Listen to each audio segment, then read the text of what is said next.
famille. Ben voilà, comme promis, ben, je vais vous faire la petite recette de chou blanc. J'ai pas de plantain, donc ce sera pas accompagné de plantain, ce sera accompagné de riz. Le riz, c'est la base. Donc, pour cette recette, on a besoin de 3 belles grosses tomates. On a besoin, bien sûr, de la star du jour, le chou blanc. Ici, là, c'est du persil plat. Ça, c'est pour assaisonner, du persil plat. Ça, c'est un mélange d'oignons et de poivrons rouges que j'ai écrasé. Et ça, c'est de l'ail écrasé. Et donc, en fait, on peut aussi rajouter de la carotte. C'est pas obligatoire, c'est facultatif. C'est juste qu'elles étaient en train de germer. Donc, voilà, je les ai prises quand même. Et donc, pour continuer dans l'assaisonnement, donc là, ici, on a le poivre noir. Et moi, je suis fan de gingembre. Donc, je mets du gingembre partout. Et là, c'est du gingembre en poudre. Et donc, pour les ingrédients, c'est bon. Et après, donc, on a besoin aussi d'huile d'olive.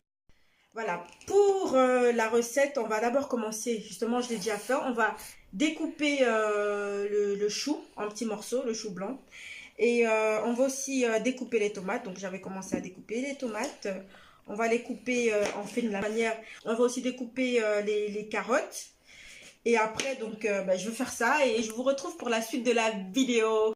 Une fois tous les éléments hachés, coupés en petits morceaux, donc les tomates, le chou, les carottes et tout. En fait, vous épicez comme vous souhaitez. Moi, c'est juste que j'aime bien le poivron mélangé avec le chou. Je trouve que ça donne vraiment un beau goût. L'ail aussi et le persil plat. Voilà. Donc, la fuite va consister à faire revenir le chou dans une casserole avec de l'huile.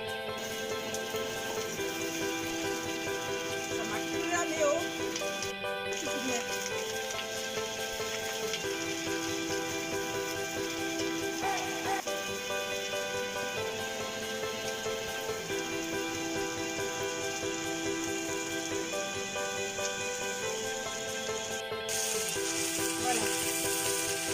Une fois que ça commence un peu à dorer, vous voyez, ça commence un peu à dorer. Donc, je vais rajouter en fait la tomate. La tomate, c'est parce que je veux que le chou cuise dans du jus de tomate. Et comme ça va rendre les feuilles un peu plus tendres. Un quart d'heure plus tard, voilà, nous obtenons ceci. Le jus de tomate, c'est bien mélangé en fait au jus de chou. Voilà, voilà, à peu près. Bon, moi je vous dis, ma cuisine est toujours ultra approximative. Donc goûtez, moi je goûte. Donc là, ce qu'on va faire, on va regarder. Voilà. En fait, le chou il reste croquant, mais il est mou. On sent qu'il est tendre, il est plus aussi fibreux qu'au début. Donc, il faut un peu sur la langue. Et à ce moment-là, qu'est-ce qu'on va faire? Ben moi, je rajoute la carotte. Que la carotte, elle est coupée tellement finement qu'il ne faut pas qu'elle cuise trop, quoi. Et aussi, faut qu'elle garde toute sa valeur nutritionnelle. On va bien incorporer la carotte. Comme j'ai dit, en fait, c'est pas obligé. Hein. Moi, c'est juste parce que la carotte est traînée dans mon frigo. Après, on va rajouter le persil plat. Moi, j'écrase déjà avant hein, parce que franchement, c'est juste flemme. Flemme de tout le temps devoir aller couper quand j'en ai besoin. Donc là, moi, l'ail, j'adore. Hein. Allez, j'y vais. Je vais à fond. Ici, c'est du poivron et des oignons. Je crois que c'est un oignon pour un poivron. Donc, je mets... Allez, on met la sauce.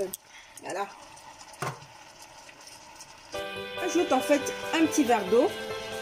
Enfin, c'est un demi, hein. C'était vraiment un demi-verre d'eau. Tout ça pour le jus en fait, pour que le chou continue à s'attendrir.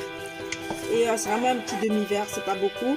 C'est facultatif aussi ça dépend. Vous allez goûter et voir en fait si la cuisson vous convient. Donc, je recouvre. Bon, ici, je retouille. Et comme tout grand chef, n'est-ce pas? Comme tout grand futur chef, ben, je regoute le chou. Allez, il fond.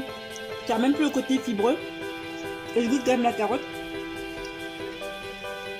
Bien soufflé hein, pour ne pas se cramer la langue, ce serait dommage. La carotte, elle est juste croquante à souhait.